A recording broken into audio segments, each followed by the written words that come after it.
हरिओम. आत्मशतकमच्या तिसऱ्या भागात सगळ्यांचं स्वागत.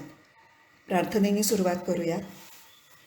सदाशिवसमारंभां शंकराचार्यमध्यमाम् अस्मदाचार्यपर्यन्तां वन्दे गुरुपरम्परां. श्रुतिस्मृतिपुराणानाम् आलयं करुणालयं नमामि भगवत्पादं शङ्करं लोकशङ्करं. शङ्करं शङ्कराचार्यं केशवं बादरायणं सूत्रभाष्यकृतौ वन्दे भगवन्तौ पुनः पुनः. गेल्या भागामध्ये आपण आत्मषटकम आणि निर्वाण षटकम ही जी दोन शीर्षकं या रचनेला आहेत, तर त्या दोन शीर्षकांच्या विषयी त्यांचे अर्थ आपण समजून घेतले आणि जीवनमुक्त अशा ज्ञानीचा आत्मानुभव हा आत्मषटकममध्ये सांगितलेला आहे हे पाहिलं. तर तो आत्मानुभव समजण्यासाठी साधकाची चांगली पूर्वतयारी पण असायला हवी, कारण एका विशिष्ट तयारीपर्यंत पोचल्याशिवाय तो आत्मानुभव त्या साधकाला समजणार नाही. आणि म्हणून साधकाच्या ठिकाणी 3 दोष असतात असं आपण म्हटलं होतं: मल, विक्षेप आणि आवरण. आणि हे 3 दोष दूर करणं हे त्या पूर्वतयारीचा एक महत्त्वाचा भाग आहे. मल म्हणजे चित्ताची अशुद्धी, आणि ती कशाने दूर होते तर कर्मयोगाने. दुसरा दोष जो आहे विक्षेप, त्याचा अर्थ चित्ताची चंचलता, आणि हा दोष भक्तियोगाने किंवा उपासनेने कमी करता येतो. तिसरा दोष आहे आवरण.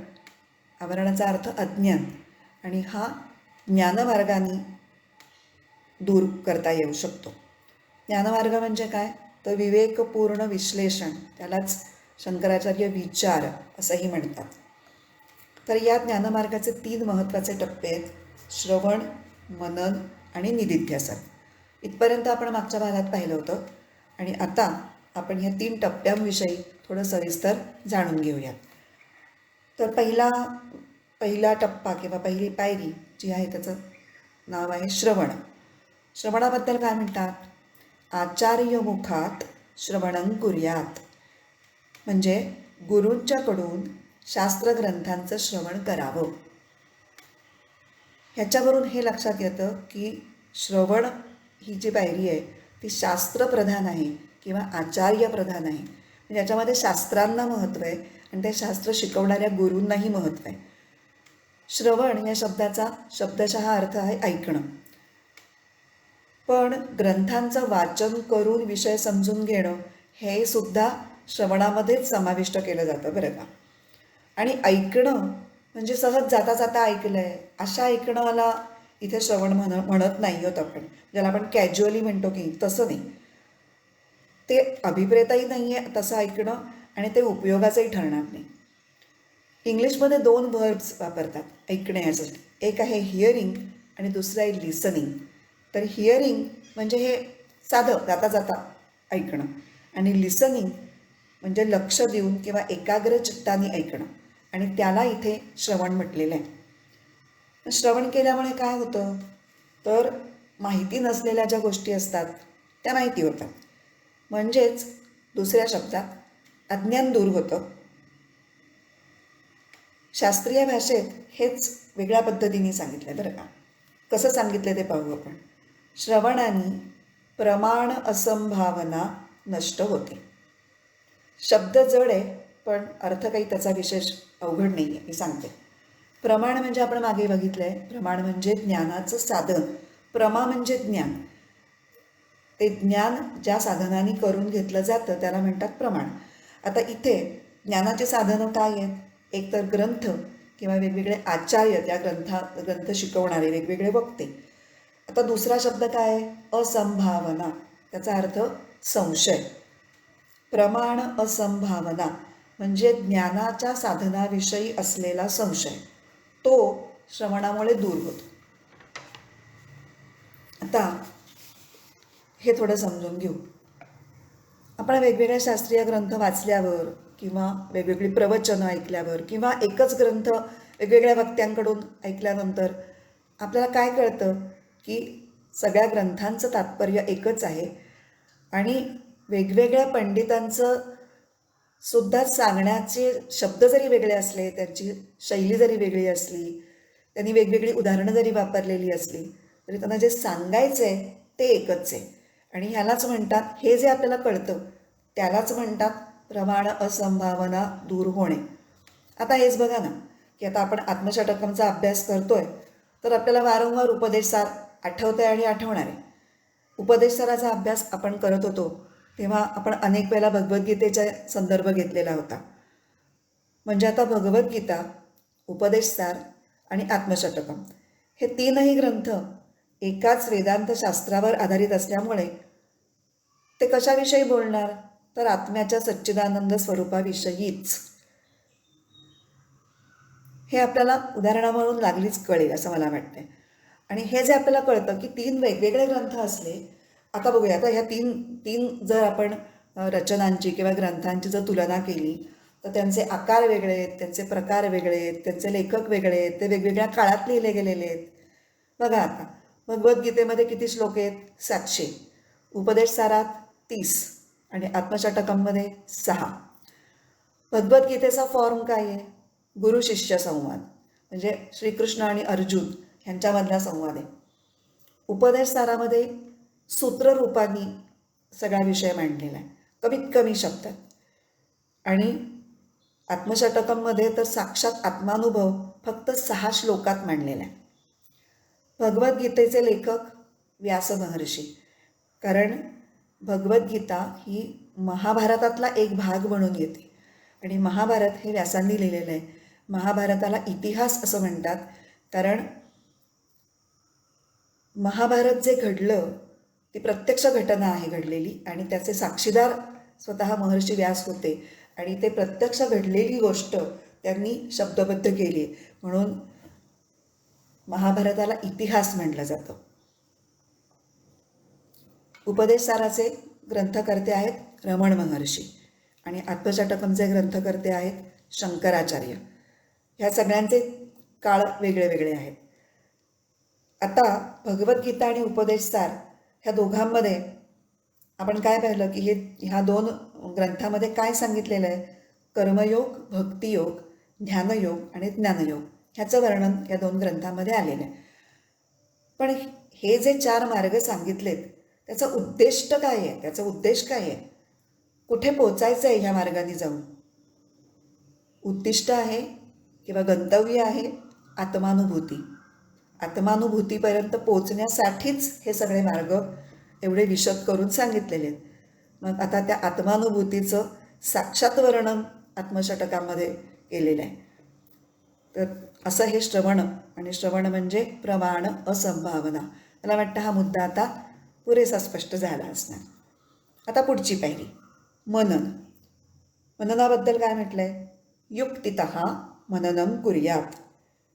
म्हणजे मनन हे युक्तिप्रधान आहे. युक्ती म्हणजे काय? तर्क, लॉजिक किंवा रिझनिंग. श्रवणाने जी माहिती मिळालेली आहे, ते जे ज्ञान मिळालेलं आहे ते आपण तर्काच्या कसोटीवर घासून समज पक्की करणं, हा जो प्रकार आहे तो म्हणजे मनन. आणि मनन कुठपर्यंत करायचे? तर सगळे संशय दूर होईपर्यंत. कशाविषयीचे संशय? प्रमेयाविषयी. प्रमेय म्हणजे काय? जो प्रतिपाद्य विषय आहे, जे समजून घ्यायचे त्याविषयीचे सर्व संशय फिटेपर्यंत आपण मनन करणं अपेक्षित आहे. म्हणून मननाने काय साधतं हे कसं सांगितलं आहे बघा शास्त्रीय भाषेमध्ये. मननाने प्रमेय असंभावना दूर होते. म्हणजे प्रमेय म्हणजे प्रतिपाद्य विषय, जे समजून घ्यायचे ते, त्या विषयाबद्दलचे सगळे संशय दूर होतात आणि तो विषय बुद्धीमध्ये स्पष्ट होतो. आता पुढची आणि सगळ्यात महत्त्वाची पायरी निदिध्यासन.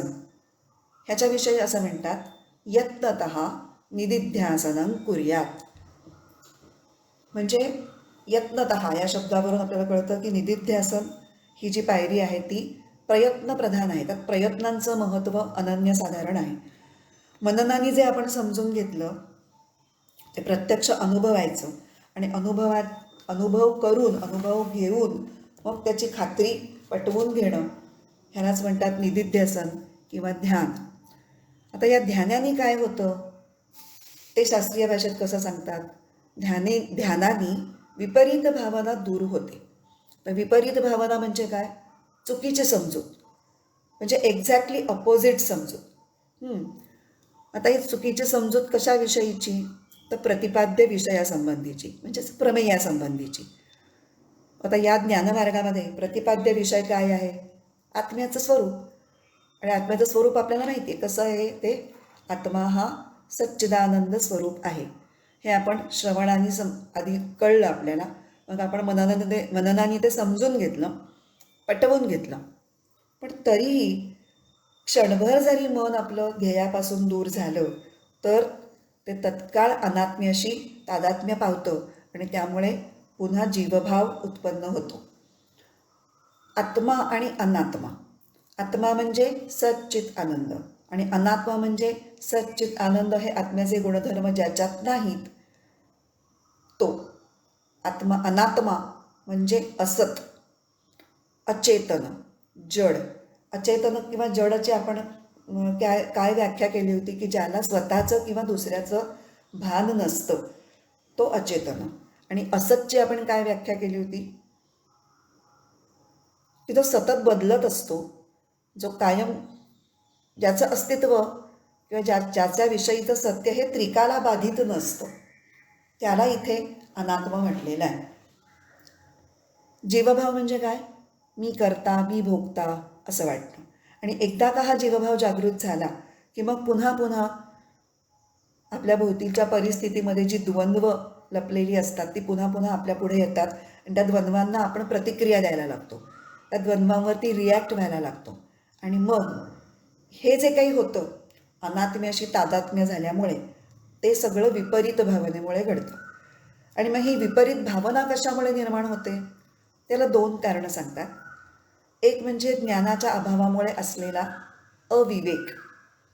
आता हा ज्ञानाचा अभाव किंवा अज्ञान हे सगळ्यांना जन्मजातच असतं आणि ते सगळ्यांच्या ठिकाणी हे स्वाभाविकच असतं. आणि दुसरं म्हणजे आता हे कसं दूर होणार? मग ज्ञानाची कास धरली पाहिजे, ज्ञान करून घेतलं पाहिजे, मुद्दाम प्रयत्न करून श्रवण मनन केलं पाहिजे. ठीक आहे, आता श्रवण केलं, मनन केलं, मग अहम ब्रह्मास्मी, मीच ते ब्रह्म आहे हे मला पूर्ण खात्री झाली, पण तरीही मला त्याचा अनुभव येत नाही.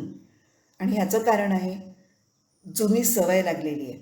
अनात्म गोष्टींशी सारखं तादात्म्य करण्याची जी चूक आपण वारंवार करत राहतो, आपल्याही नकळत ती आपल्याकडनं होते. तर ही जी चूक आहे ती सुधारण्यासाठी अत्यंत प्रामाणिक आणि कठोर प्रयत्न किंवा परिश्रमच करण्याची गरज आहे. आणि म्हणून या आत्मस्वरूपाची अनुभूती घेण्यासाठी निदिध्यासन किंवा ध्यान हे करावं लागतं. तोच एकमेव मार्ग आहे. आणि म्हणून यत्नतः निदिध्यासनम करूयात असं म्हणतात. तो सोपा मार्ग नाही आहे. आता इथे आपण जेव्हा ध्यान करावं लागतं असं जेव्हा म्हणतो की नाही, तेव्हा आपल्याला या शब्दप्रयोगावरून काय वाटतं? की ध्यान करणं हे क्रियापद आहे, म्हणजे ध्यान ही एक क्रिया आहे. पण वास्तविक पाहता ध्यान ही क्रिया नाही आहे, तर ती एक अवस्था आहे. आणि ध्यानावस्थेत पोचण्यासाठी ध्यानाभ्यास किंवा ध्यानाची क्रिया करावी लागते आणि ती प्रयत्नपूर्वक करावी लागते. आता महामुनी पतंजलींनी ध्यानाची काय व्याख्या केली आहे ती बघूया. तत्र प्रत्यय एकतानता ध्यानम, ही पतंजलींनी केलेली व्याख्या आहे ध्यानाची. प्रत्यय म्हणजे काय? वृत्ती किंवा विचार. आणि एकतानता म्हणजे अखंडता. मग आता प्रत्यय एकतानता ह्याचा एकत्र अर्थ काय होईल? सजातीय वृत्तीप्रवाहाची अखंडता. इथे जाती म्हणजे काय? विषय. सजाती म्हणजे एकच विषय, एकाच विषयाशी संबंधित विचारांचा अखंड प्रवाह म्हणजेच प्रत्यय एकतानता, म्हणजेच ध्यान. आणि ह्यालाच आपण उपदेशसारामध्ये सरल चिंतन असं म्हटलेलं आहे. आता या ठिकाणी विषय काय आहे? आत्मा. आणि म्हणून आत्म्याविषयी अखंड चिंतन करण्यासाठी आत्मषटकम या रचनेचा खूप उपयोग होतो. ही रचना ऐकून अभ्यासू साधकांनी आपलं मन हे आत वळवायचा प्रयत्न करावा असं अपेक्षित आहे. आणि या रचनेतील शब्द हे आत्म्याचे स्मरण करून देणार आहेत. त्यामुळे ध्यानक्रियेचं आलंबन म्हणून ते अतिशय उपयुक्त आहेत. आलंबन म्हणजे काय? आधार.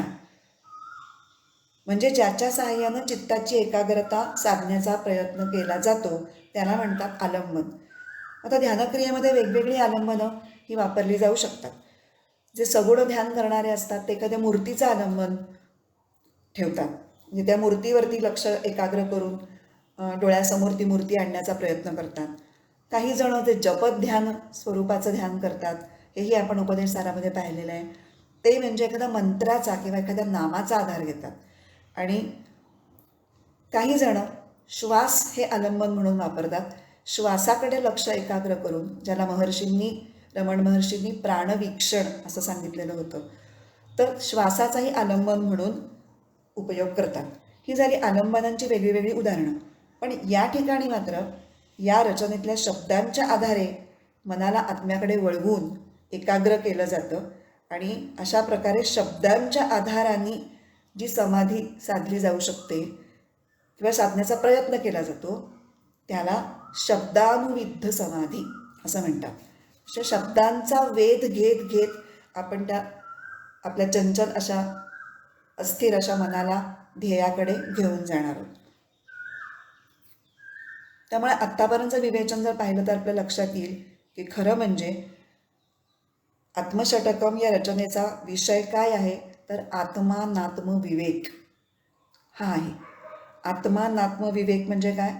काय आत्मा आहे आणि काय अनात्मा आहे हे समजून त्यांच्यातला फरक लक्षात घेऊन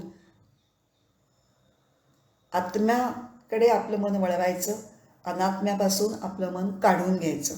हा झाला आत्मानात्म विवेक. आणि तो ह्या रचनेमध्ये सांगितलेला आहे. या रचनेमध्ये षटकम आपण म्हटलं की 6 श्लोक आहेत आणि प्रत्येक श्लोक हा 4 ओळींचा आहे. आणि त्यातल्या पहिल्या 5 श्लोकांमध्ये पहिल्या 3 ओळी, प्रत्येक श्लोकाच्या पहिल्या 3 ओळी ह्या निषेधात्मक किंवा व्यतिरेकात्मक आहेत. आणि चौथी ओळ ही विधेयात्मक किंवा अन्वयात्मक आहे. हे शास्त्रीय शब्द आहेत पण आपण त्याचा अर्थ पुढे बघणार आहोत. निषेध किंवा व्यतिरेक म्हणजे काय? आत्मा काय नाही हे जे सांगितलं आहे त्याचा अर्थ निषेध. आणि आत्मा काय आहे हे जे सांगितलेलं आहे शेवटच्या प्रत्येक श्लोकाच्या 4थ्या ओळीमध्ये, चरणामध्ये, त्याला म्हणायचं विधेय किंवा अन्वय. सकारात्मक जे सांगितलं आहे त्याला म्हणायचं अन्वयात्मक आणि नकारात्मक जे सांगितलं आहे त्याला म्हणायचं व्यतिरेकात्मक. आता सर्व श्लोकांच्या 4थ्या ओळीमध्ये आत्म्याचं स्वरूप लक्षण पुन्हा पुन्हा सांगून ते साधकाच्या मनावर ठसवण्याचा प्रयत्न केलेला दिसतो. स्वरूप लक्षण म्हणजे काय? कुठल्याही वस्तूचे ते गुणधर्म जे जर त्या विशिष्ट वस्तूतून काढले किंवा वगळले तर ती वस्तू अस्तित्वातच राहणार नाही. दुसऱ्या शब्दात काय म्हणता येईल की ते गुणधर्म वगळताच येणार नाहीत त्या वस्तूतून. उदाहरणार्थ अग्नीतून उष्णता वगळता येईल का? नाही. त्याचप्रमाणे सच्चित आणि आनंद हे जे गुणधर्म आत्म्यामध्ये अंगभूत आहेत तेच चिदानंद रूप शिवोहम शिवोहम या पारुपदाने हे स्वरूप लक्षण हे वारंवार आणि ठळकपणे दाखवलं जाते. आता या स्वरूप लक्षणाविषयी अधिक सविस्तरपणे आपण पुढे बघू जेव्हा आपण प्रत्यक्ष श्लोकांचा अर्थ पाहायला सुरुवात करू तेव्हा. अर्थातच हे आपण पुढच्या भागात करणार आहोत. आता या भागाचा समारोप करण्यापूर्वी शेवटी आपण जे प्रार्थनेचे 2 श्लोक म्हणतो ना त्यातील ओम पूर्णमदः पूर्णमिदं हा जो शांतिमंत्र आहे त्याचा अर्थ आपल्याला ऑलरेडी माहिती आहे. पण आपण जो या वेळेपासून नवीन श्लोक म्हणतोय अज्ञानतिमिरान्धस्य त्या श्लोकाचा मात्र अर्थ सांगायला पाहिजे असं मला वाटतं. कारण कुठलीही प्रार्थना ही आपण त्यातला अर्थ समजून जेव्हा करतो तेव्हा ती खऱ्या अर्थाने आपल्या हृदयापासून होऊ शकते. तर अज्ञानतिमिरान्धस्य ज्ञानाञ्जनशलाकया चक्षुरुन्मीलितं येन तस्मै श्री गुरवे नमः. त्या श्री गुरूंना माझा नमस्कार असो. तस्मै श्री गुरवे नमः. ते श्रीगुरू कसे आहेत, काय करतायत ते? अज्ञान तिमिरांधस्य, म्हणजे अज्ञानरूपी तिमिरामुळे ज्याला अंधपणा आलेला आहे, आंधळेपणा आलेला आहे, त्याला ज्ञानांजन शलाकया, त्याचा डोळा हे ज्ञानरूपी अंजनानी त्याचे डोळे ते उघडतायत, अशा त्या सद्गुरूंना नमस्कार असो.